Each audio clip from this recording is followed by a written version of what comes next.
Hello, happy Friday, everyone. September 30th, the final day of September. Next day will be, of course, October 1st, and then we'll really into hockey season at that point. Joining me for today's episode will be Josh Yohe of The Athletic to go over everything Penguins related from training camp updates, practice, go over maybe a little bit of a preview for Saturday's game against the Buffalo Sabres, and probably so much more. So stick around for that coming up right after this drop.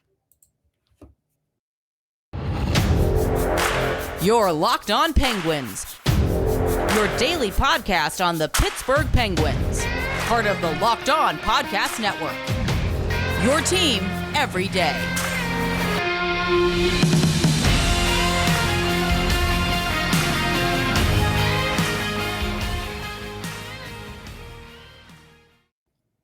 Hello and welcome back to another episode of the Locked On Penguins podcast. I am your host, Hunter Hodes. Remember to follow me on Twitter at Hunter Hodes. You can also follow the show's Twitter at LO_Penguins. And of course, thank you all so much for making this your first listen of the day. Today's episode is brought to you by BetOnline. BetOnline has you covered this season with more props, odds, and lines than ever before. That is BetOnline, where the game starts. All right, joining me now is Josh Yohe of The Athletic. And funny enough, Josh, right as you join, the Penguins, they cut down their training camp roster to 45 players. I think they just made, it looks like at least like 9 to 10 cuts. A lot of players went back to Wilkes-Barre. We're going to get to that in just a second. But it's been a while. So, how have you been? It's obviously great to have camp and practice back as the season is 13 days away now. Well, first of all, you're breaking news on me. I like that. I like when the Penguins tweet when we're on the air. That's great. I am well. I am coming to you live from the South Hills Village parking lot. Such is my dedication to your show that I will indeed join you from mall parking lots, as is the case at this moment. It has been great just to be back in the locker room. Standpoint, like it's the first time we're actually in locker rooms in almost 3 years. It's nice to kind of get to know the team in a different way. Actually get to know guys again, and yeah, I'm ready to go. What do we got? 13 days, I think, until the opener. Can't believe it's already here. It's crazy how fast this offseason flew by. And yeah, I was glad I was able to hit you with that breaking news. The Penguins assigned Ty Glover, Lucas Shevkovsky, Brooklyn Kalmakov, Sam Hode, Jordan Frosca, Josh Maniscalco, Chris Ortiz, Mitch Reinke, and John Lizotte all to Wilkes-Barre. So training camp rosters down to 45 players. I don't think you find any of that surprising. I certainly don't. I think most of those guys are AHL guys that are just going to play in Wilkes-Barre for most of the year. I don't think any of those guys are going to be called up to the main squad unless I think the entire team gets hurt, something like that. But yeah, not this season.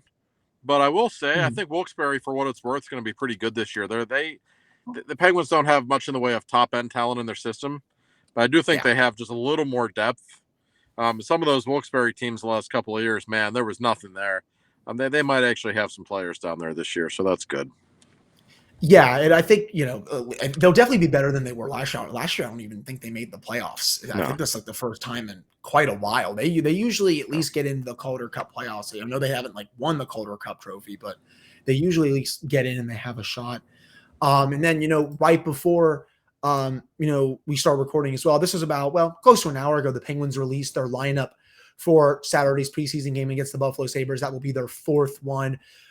Drew O'Connor, Drake Caggiula, Alex Nylander, Ryan Poehling, Andonovsky, Philip Hollander, Kasperi Kapanen, Radim Zohorna, Kyle Olsen, Valtteri Puustinen, Ravas Ansons, Chad Riedel, Ty Smith, Jack St. Ivy, Mark Friedman, Xavier Ouellet, P.O. Joseph, Tristan Jari, Dustin Tokarski, and of course, Nathan Legare. So did any of that roster surprise you at all? It looks like it's a decent mix of some Wilkes-Barre guys, some regulars. I figure you're not going to see a massive dress rehearsal maybe until the 5th or 6th game, or maybe not even at all for the preseason. But anything in this lineup surprise you? No, not really. Typically, Mike Sullivan likes to go with the dress rehearsal in the last preseason game. Okay. I believe they play, is it October 7th, I think, which is next Friday. I think that's their last home. It's a home preseason game. It's the last one. I would think that would be pretty close to the roster that Mike Sullivan's going to go with against Arizona on the 13th, if I had to guess. So yeah, he still wants to see some people. You mentioned, Ty Smith, P.O. Joseph. That's interesting. Drew O'Connor, Radim Zohorna. maybe another couple of guys fighting for a spot. So I think it's interesting that Sullivan's going, with a lineup with all those guys playing in Buffalo on Saturday. And unless you are entrenched in a college football game Saturday afternoon, might be a good thing to keep track of. It'll be interesting in Buffalo tomorrow.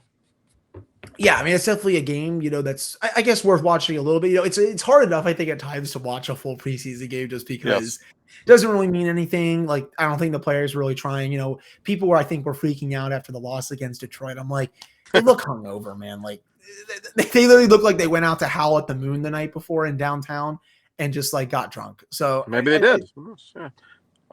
People need not overreact about preseason games, especially when you're talking about a team.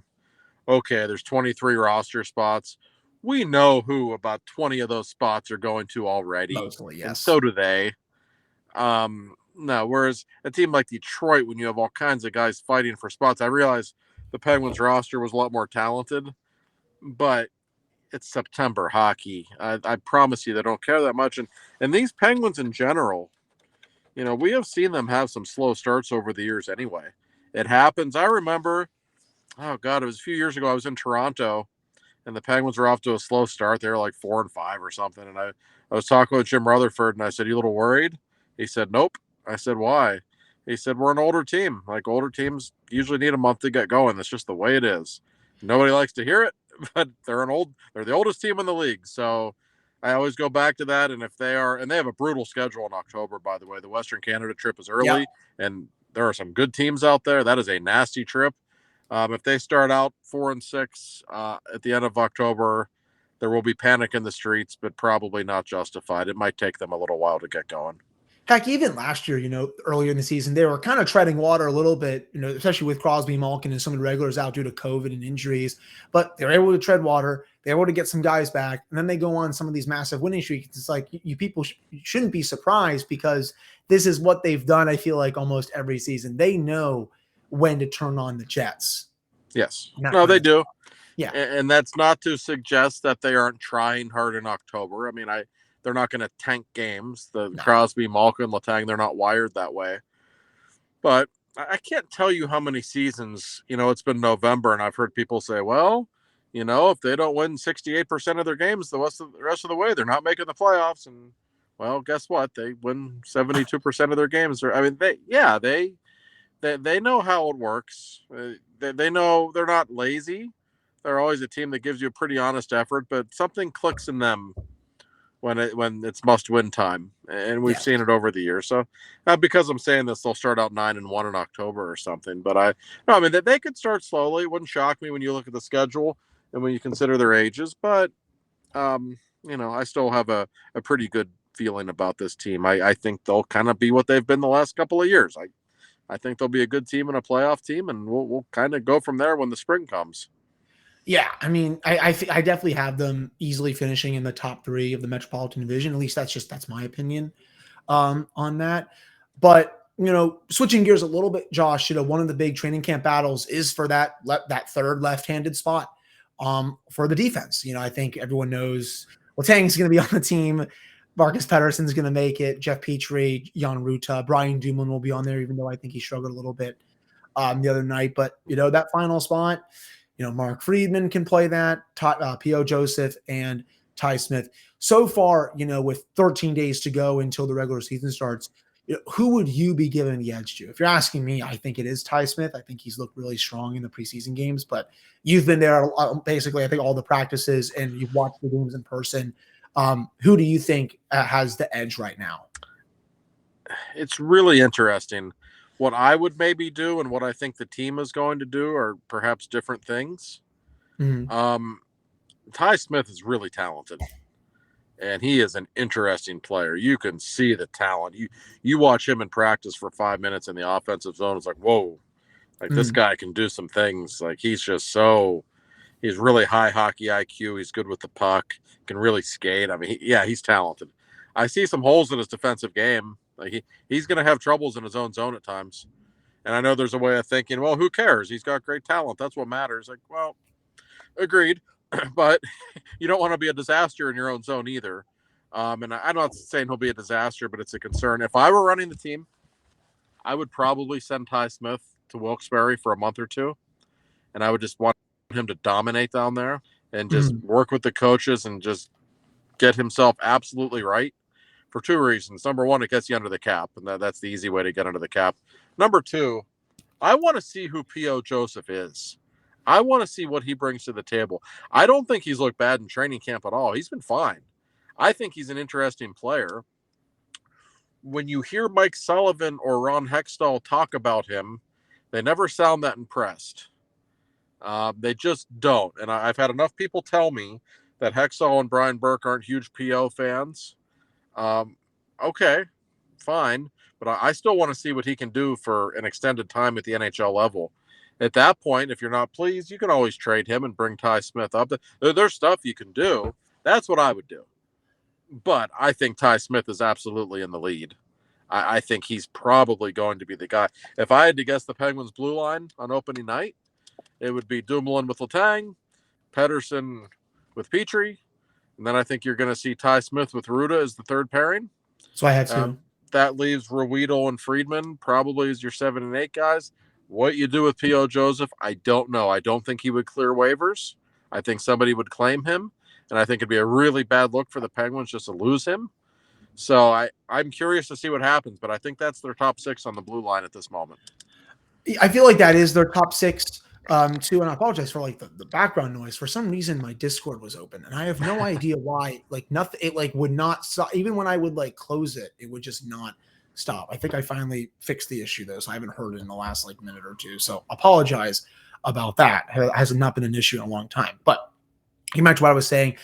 Yeah, I mean, for the Ty Smith thing, I mean, in my opinion, I don't think it would do him any good to put him down in the AHL just because I feel like he shouldn't be getting those minutes. I think it's kind of like a similar situation to Matheson where you need to play him in the NHL. Like he was a tire fire in Florida.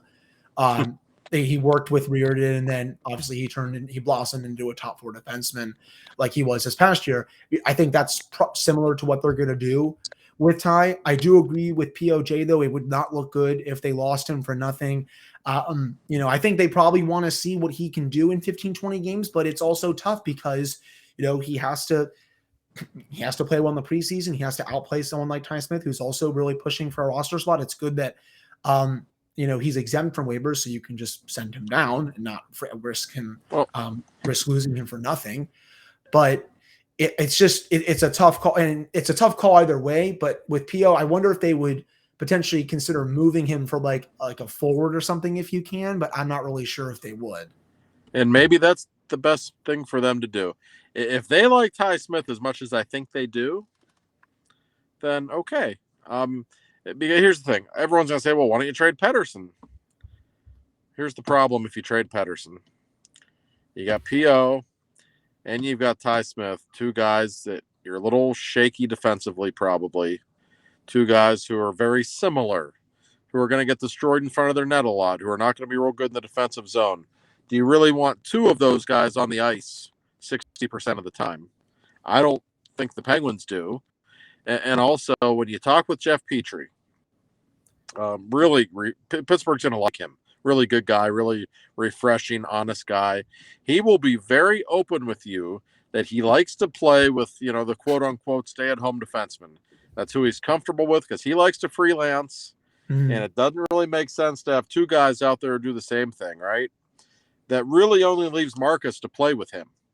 It's the only guy that makes sense. Marcus doesn't play well with Letang. They're not they just don't. So, assuming Dumoulin's in decent form, which we'll see, that's your top pairing. So that really only leaves Marcus to play with Petrie, and that's the situation they have right now. So trading P.O. Joseph would not shock me at all. I know there would be a market for him. He's got talent. He doesn't make much money. I know a guy in Vancouver who would probably trade for him if I had to guess.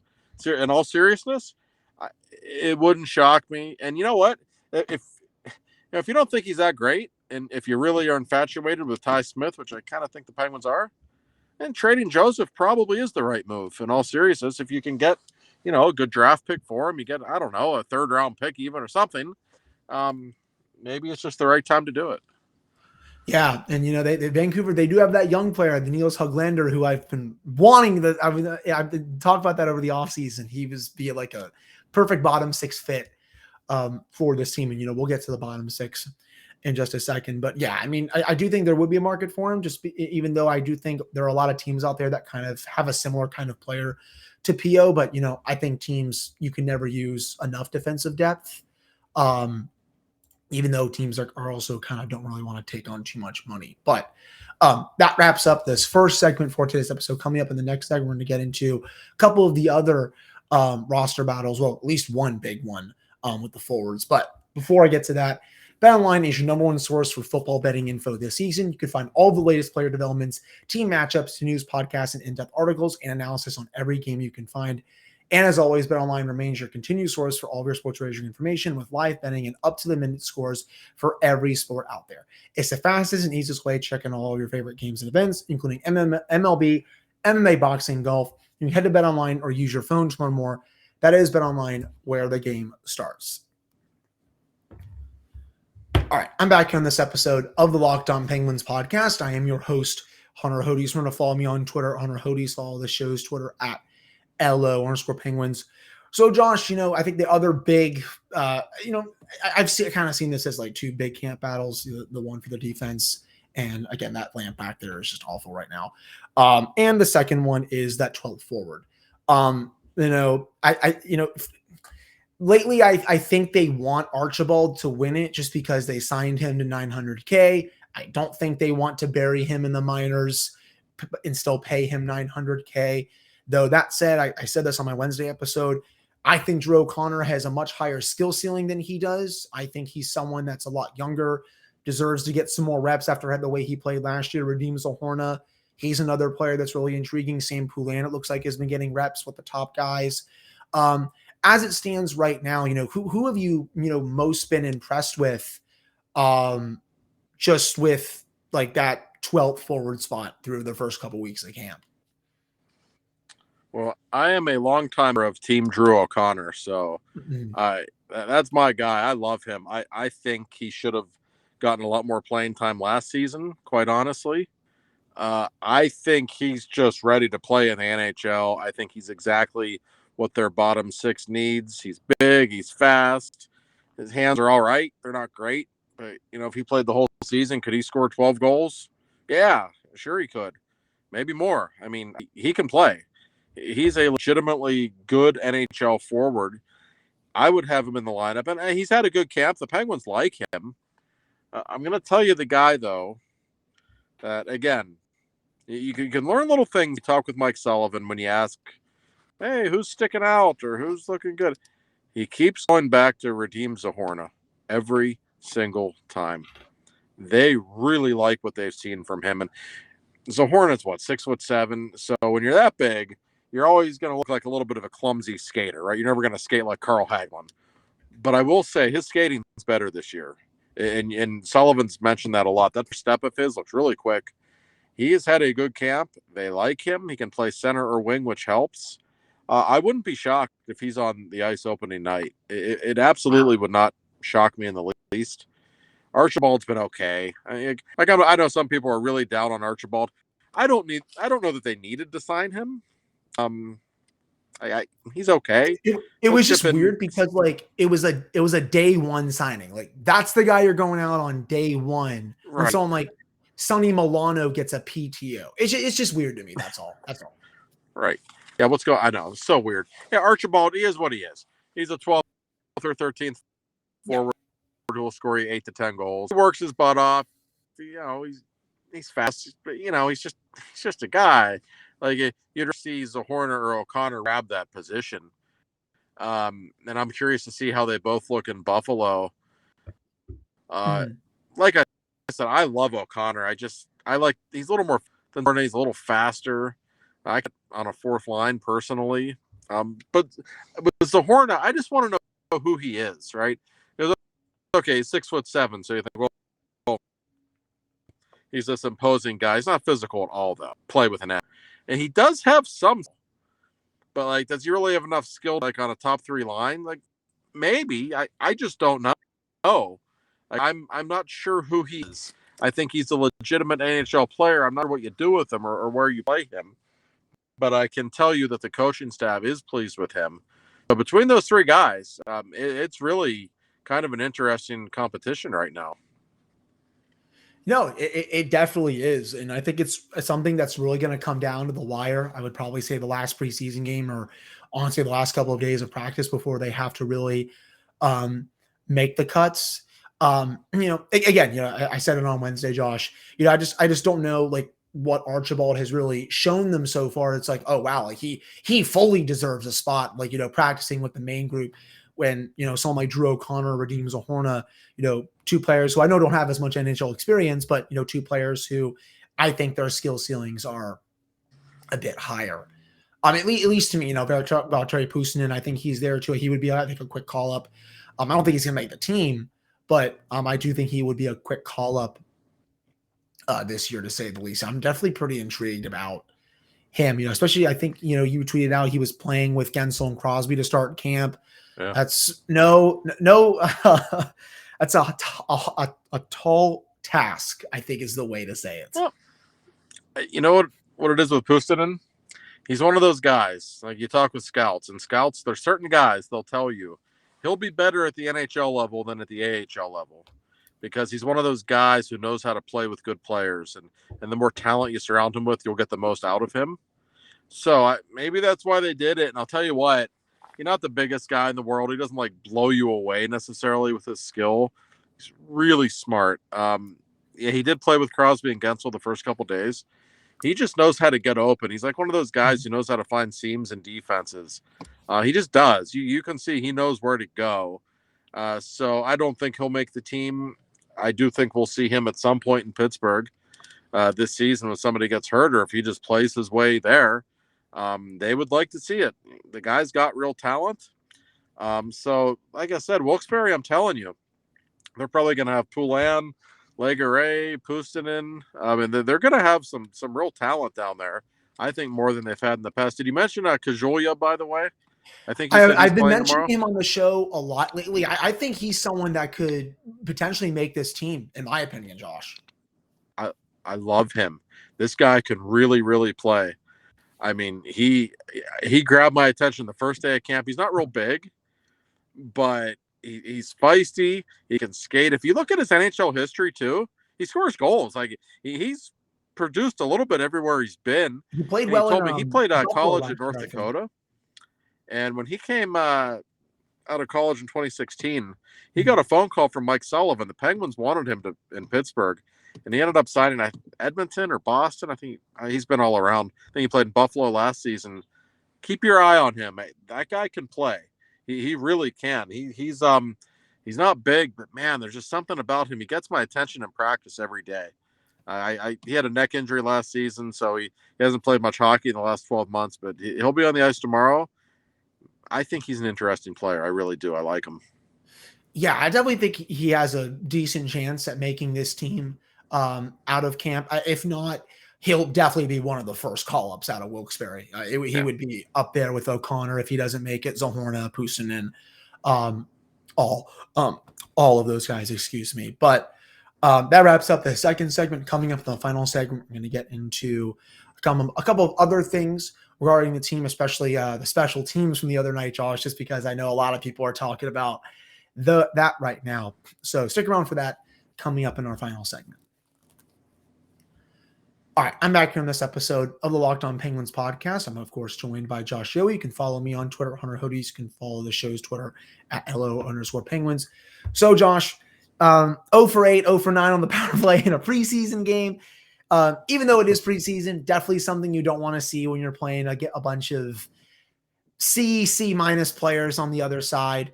From my vantage point, when I was watching on the stream, kind of looked like the Penguins were just playing, happy feet with the puck, basically just passing back and forth. No one wants to take a shot.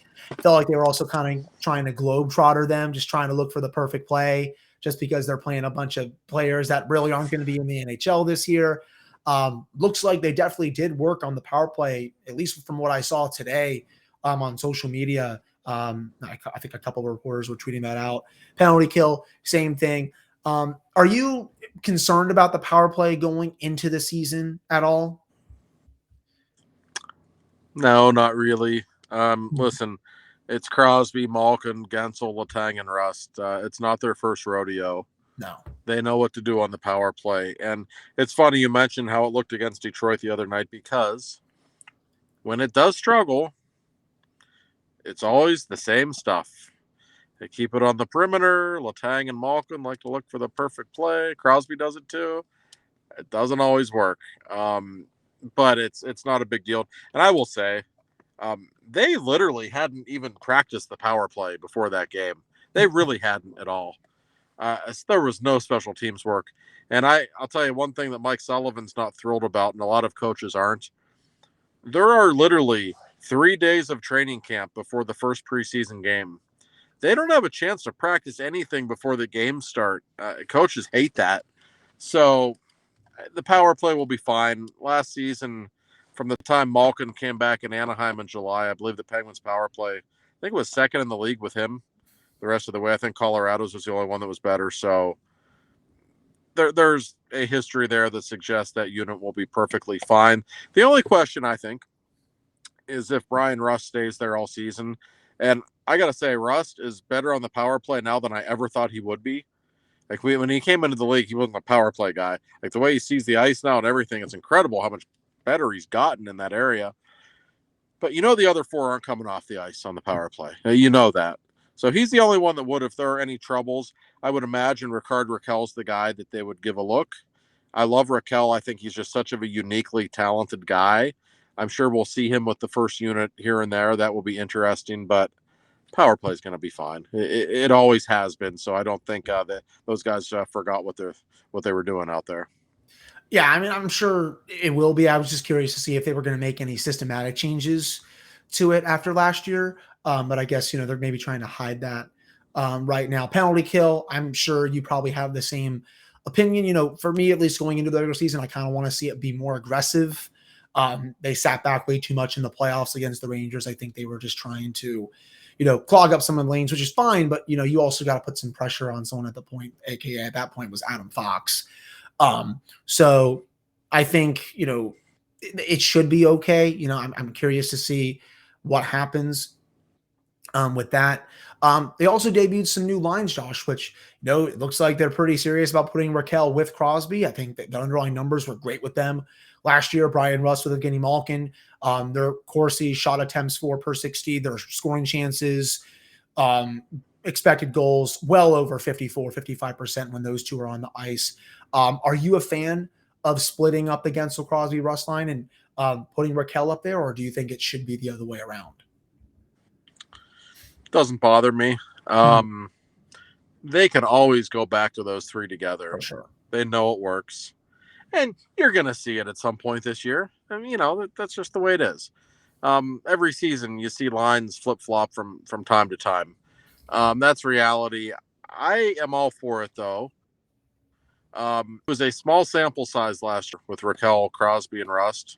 Or Rakell, Crosby, and Gensel, rather. But in that small sample size, they were awesome together. And, I did an interview with Rakell a few days ago. I wrote a story about it over the weekend. He pretty much said, yeah, he said, I like playing with Gino, but I'm really comfortable with Sid. He likes playing with him. And Crosby, too. He said, yeah, there's some chemistry there. And obviously, as long as Sid and Jake are together, the line should work. But Rakell's a good hockey player. And here's the thing. You look at the trickle-down effect. Evgeny Malkin is still a great player, too. He does not skate the way he did 5 years ago. I think even the biggest Gino fan would admit that. Okay? Whereas Crosby and Letang are freaks of nature. They literally look the same as they did 5 or 10 years ago, pretty much. Malkin doesn't. He's still great, but he's 36, and you remember it every now and then when you see him skate. Mike Sullivan knows this, and Sullivan has admitted that he loves having fast wingers with Malkin. He just thinks it's better for Gino. And in Rust and Zucker, you have two really fast guys who also happen to be very attentive defensively, which, let's be honest, I love Gino. I'm not trying to rip him. He's not Patrice Bergeron, okay? He's not, especially in the regular season. He's a little flighty in his own zone sometimes. So Rust and Zucker are probably the two most defensively responsible forwards they have. So to have them out there with him, and also for their speed to open some room for Gino, it makes a lot of sense. And I say this all the time, and he always gets hurt, but I'm telling you, Zucker's had a really good camp. His legs look great. It's the best I've seen him skate in years. If he can stay healthy, he'll score 20 goals. I believe that. We know Russ is good for between 20 and 30 goals at least. That could be a really good second line. And, then you see, the trickle-down effect. You got Kapanen and Carter potentially on the third line. It's kind of a weird mix. Stylistically, they're so different. But those two, have kind of a close relationship off the ice. Huh? You remember that game in Nashville last year when Kapanen was having a meltdown on the bench? Carter actually, put his arm around him on the bench. And you could see, Carter takes care of him a little bit. And, Carter's not the fastest in the world at his age either. So you got Kapanen speed with him. Maybe that's a good thing. Maybe he can help him too. So we'll see. But for now, that's what they're going to go with. And I actually like the combinations a lot.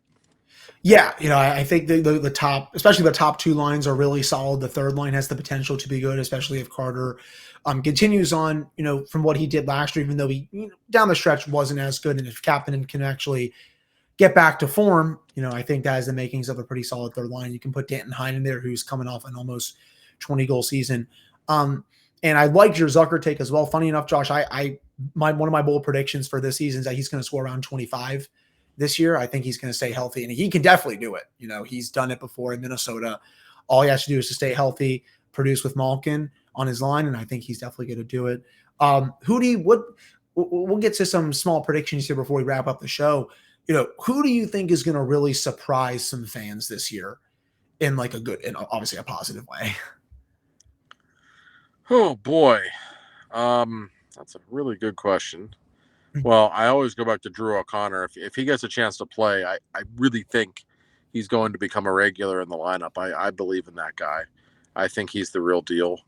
And these aren't names that will surprise you, but other than the really big names, I love Raquel. I think Raquel can score 30 goals on Crosby's line. And it'll be hard for him to do that if he's not on the power play, because he's going to be out there with Crosby and Gensel, and they're going to get their share of the shots on goal. Let's be honest. There's only so many pucks to go around. But when I watch Raquel play, man, that guy's the real deal. There's nothing he can't do on the ice. He's so talented. And we knew Raquel could finish. We knew he had the good hands. What I didn't know was what a complete player he is. How good he is in front of the net, his willingness to do the dirty work in the corners. You have to do that if you're going to play with Sid and Jake. Because even though they're not big guys, that's where they score all their goals. They like going to work down low, and they need the third wheel on their line to be willing to do that. And he is way more than I realized. So I could see Raquel having a really big year. Yeah, that would obviously be great just because he signed that massive contract. I was fine with the deal. Definitely, the term was a little bit, and I think the AAV was a little high, but if he obviously outproduces that, I feel like, I will gladly eat crow on that, because I did like how he played down the stretch. Josh, we'll get to the goaltending before I ask for your main prediction for them for the season. Are you concerned about any of the two going into this year? I know it definitely, I think a lot of fans had their eyebrows raised when they decided to bring back that same tandem. I think Brown Hextall could have easily went out, maybe gotten a new backup to pair with Tristan, just because DeSmith has been banged up in the playoffs the last couple of years. So are you surprised that it's still the tandem? And, are you concerned about it going into this year? And especially just because, Jari, it's a big year for him, contract year. He plays well. He could really set himself up to get a whole lot of money after the season, whether it's the Penguins or it's someone else.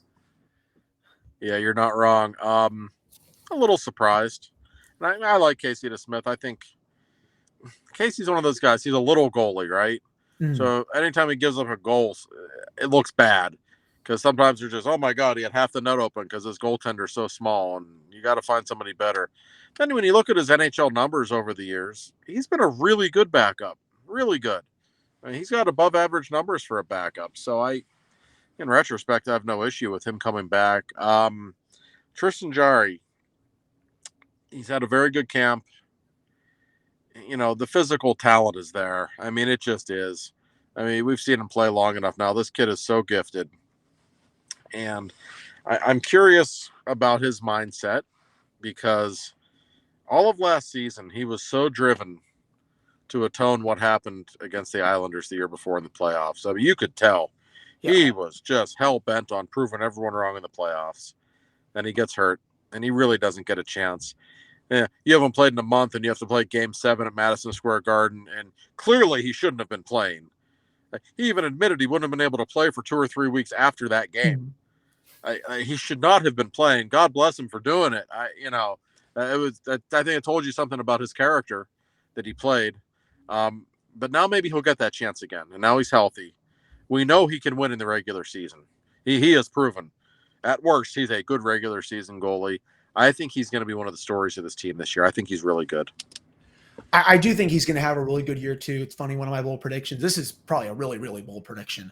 I have him as close to basically a Vezina finalist this year. I think he's going to really surprise some people. I know it probably won't happen just because there's so many elite goalies, but I'm really high on him. I think he definitely has something to prove to people again because he was having a heck of a redemption story last year before it obviously got cut short. And I think he would have led the Penguins to victory in that first round series had he not been hurt. Finally, though, Josh, how do you see this? How do you see the season playing out for the Penguins? If you ask me, I see them easily finishing in the top 3 in the Metro. I don't think the Metro is that good, to be honest. I see them getting into the playoffs with ease. And I think, honestly, they could win a round or two. If all things go their way, they could potentially add someone at the trade deadline if Hextall really wants to go all in. How do you see this season going? Yeah, like I alluded to earlier, they could start slowly and I wouldn't be shocked, but I bet you around the holidays they got hot as hell because that's what they do. And they know when to turn it up, and they will. I agree with you. I don't think the division's that good. I say this every year, but I really think the Capitals are ready to take a step back. I think the Islanders stink. I think the Flyers really stink. Columbus and Jersey will be better, and they're kind of interesting. Those teams have some real talent. But to me, the Penguins, Rangers, and Carolina are the 3 best teams in the division by far. I haven't made my official predictions yet. Carolina's just built for regular season success. I might pick them to win the division, but no, the Penguins will make the playoffs. I feel the same thing about the Penguins that I felt for 3 or 4 years now. They can beat anybody in a series, and we've seen that. We all know they should have beaten the Rangers. Okay, we all know they should have beaten the Islanders the year before. They can beat anybody. I just don't know that they can do it 4 times in a row. And it's hard to say that they can at this point because they haven't won a playoff series since 2018. But they'll make the playoffs barring a bunch of injuries. And even if they get some injuries, they tend to play better when they're hurt anyway. So I think they'll get in. I wouldn't be surprised if they win a round. Maybe even more than that. I still need to see more before I can say they're a real cup team. But I will say this, Hunter. All the best teams in the East, they all have their flaws, okay? Toronto's good on paper. Look at their goaltending. I'm not taking them seriously. I'm sorry, I'm not. Florida's not as good as they played last year, in my opinion, and they don't know how to win in the playoffs. Tampa might be out of gas at this point, and they had made some weird decisions this summer. The Rangers bottom 6 still isn't very good, and they're still, I don't know if they're really a great playoff team. They won 2 series last year and didn't impress me one time. Carolina's another team, never won anything in the playoffs. They're a good team. So it's not like where you have this looming specter of Colorado just hanging over you in the West, even though I didn't love their summer either. But they're just, they're going to make some additions, and they're going to be the team to beat in the West. Everybody knows. At the East, there might be 3 or 4 teams better than the Penguins in the East. But are any of them unbeatable? No. So it's wide open. It's going to be a fun season. I definitely do think so too. And honestly, it wouldn't surprise me if all 8 playoff teams from last year just make it again. I mean, I know there are some improvements from Ottawa. They're going to, I think, challenge for a playoff spot. Boston's going to be. They're going to be fun. Yeah, no, they will be. They'll be. I think they'll play a lot of high scoring games just because I'm not really high on their defense that much, though their goaltending is pretty decent. Boston's going to be without McAvoy and Marchand to start the year. That's going to be really interesting. They also don't have Bruce Cassidy anymore. Really intrigued to see how that goes. But I think you're right. They're probably a few teams better than the Penguins overall roster-wise, but, could the Penguins beat them in a 7-game series? I mean, I don't bet, often against Crosby, Malkin, and Letang, even though they're a bit older now. So I do think this team is going to surprise a lot of people this year. And I think they have what it takes to, potentially go on one more long run before it's all said and done. But, Josh, I really appreciate you coming on this episode. That was, really looking at the time here, 40 really strong minutes for this episode. So I really do appreciate it. I'll obviously have you on during the season. And hey, if everything goes according to plan, maybe I'll see you at PPG Paints Arena a whole lot more than, a whole lot more often, I should say. Well, that'll be great. And 40 minutes, we're like Chris Letang. The more minutes we get, the better we play. I mean, it's very clear to me. No, it's always a pleasure to come on, Hunter. I appreciate the time. And it will be nice when you're perhaps officially a resident of Western Pennsylvania. That's what the people are waiting for. I think a lot of people are waiting for me to finally come up and maybe go to more than just, one game a year. I think I want to go to way more than that. To say the least. But again, Josh, really appreciate you coming on. In case anyone does not know where your work is, I'll let you plug that right now.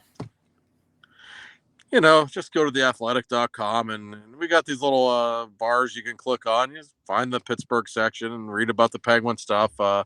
Myself and Rob Rossi and Jesse Marshall and a host of others. I mean, we have so much content. It's especially if you're a hockey fan, you want to read about any individual team or feature stories on people, analytic stuff, you name it.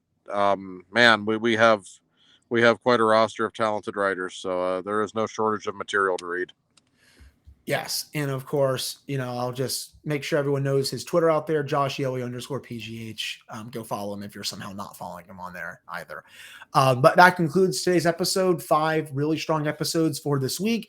Next week will be the final week of episodes where we do not have any regular season games. After that, the regular season will kick off, and there will be game previews, game recaps all the time throughout the week. And, I'm sure this podcast is just going to be going, hopefully going crazy. But I really appreciate all of you listening to this one. Hope you all have a great weekend. It's officially just about October. I'll talk with you all on Monday.